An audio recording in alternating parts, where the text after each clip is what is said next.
Well, hello everybody, welcome back to In My Shed. I'm BC. What a beautiful sunny wind this morning gone. 16 to 22 or 24 degrees, lovely. I like to have spring come in. Okay, in front of me are 2 out of 3 projects that I talked about a couple of months ago. Grinding of ice on a swivel base, which I found was too difficult to do the job of grinding small drills. But I've got to say this ice from MG Products is fabulous. It's got holes tapped in the side of it to put stops on for $89 delivered. I am really pleased with it. And it's fairly well made, reasonably accurate. I put it up on a surface plate and used a DTI to check it within my abilities. And I'm quite pleased with what I got. I think that'll be handy in the future. The second project was to finish up the angle plates for using on the HBM. And I'll be using these with a bit of 200mm boiler pipe in behind to drill and machine features in the boiler plate, boiler tube.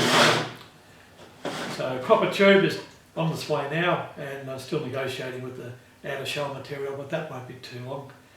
Today's video is going to be putting the locomotive frames up on the mill, something that I've been promising to do for some time and haven't had it happen yet. So I'll bring you around to see what we've got, where it's going to go, and using my engine crane to move it. So it's just a little bit of fun today. Come back to you soon.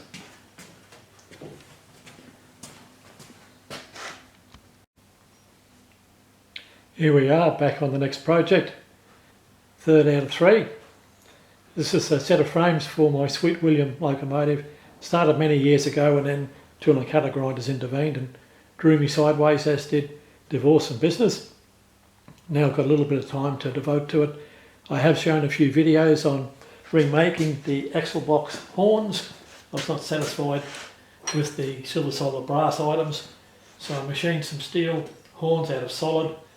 They're a little bit too good. And I'm glad I caught them at this stage. There's a little bit of material to come off to free the axle boxes up and give it rubbing clearance, but it gives me a chance to throw it up on the mill, make sure all the faces are square on the outside and all the inner faces are perpendicular to the frames. And I think I'll just take a few thou off each, and that will equalise it and make it run true, but also give it freedom for the springs to move up and down. So that's the 3rd project. After I clean them up, I will spot them through with a transfer punch to put the keeps on the bottom, and then dismantle it all to wire buff it prior to painting. And we'll pan around. As I'm now not capable of moving it myself, I've got the old dinosaur engine crane coming in, and we'll show a few shots of that moving the frames around. Now I'll show you where it's going to go. That's where we'll be doing the job. I'll be using the engine crane to take the vice off. I've no longer got the strength to do it. And I had a lump from my second COVID shot in the arm, and the doctor said it would go away, but it hasn't, and it moved down to the elbow. And they still said it would go away, but it hasn't. But it's reduced my lifting ability substantially to probably 10 kilos with the left arm. I'm hoping it'll dissipate with time. But we'll move those items off the table. That'll give me a bit of working room, and then we'll shift the frames up there and come back for the fun. Bye for now. And here it is, about to lift off, using my homemade sky hook that takes the 4-jaw and 3-jaw chucks in and out of the lathe. Just a bit of bent rod with an eye welded onto the end. Got to be very careful because the crane arm is very close to the switch box for the mill, but it swings on and swings off. I have to slide it away from under the spindle to get at it with the crane. Can lift about 70 kilos this way without the crane getting dangerous, as I've shortened the legs up on the crane by about 900mm. But it'll come off there and finish up down on the floor in front of the shaper. That's where it's heading. Okay, get another shot when it's down there.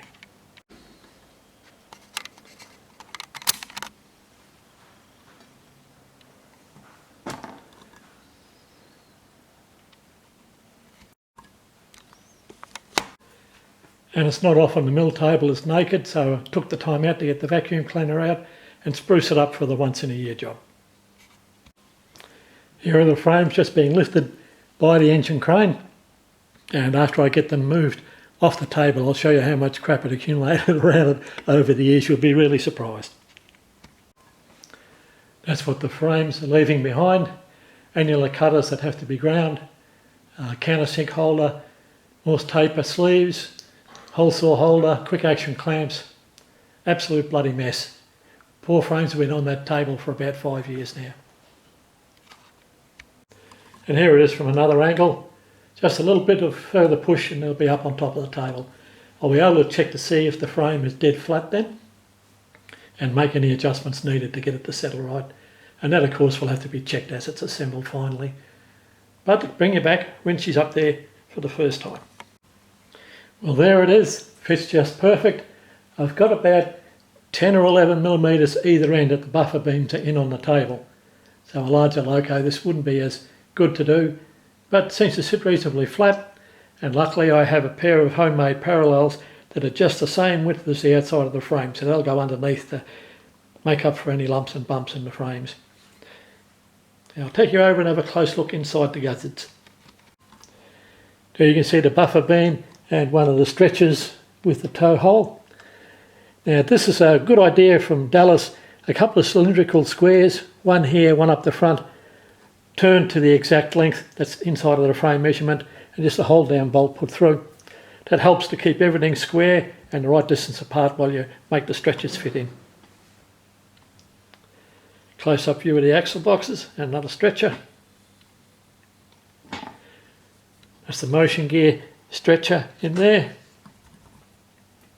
The front axle. And the other cylindrical square is down in there. So this is what we'll be working on for the next couple of weeks. Bye for now.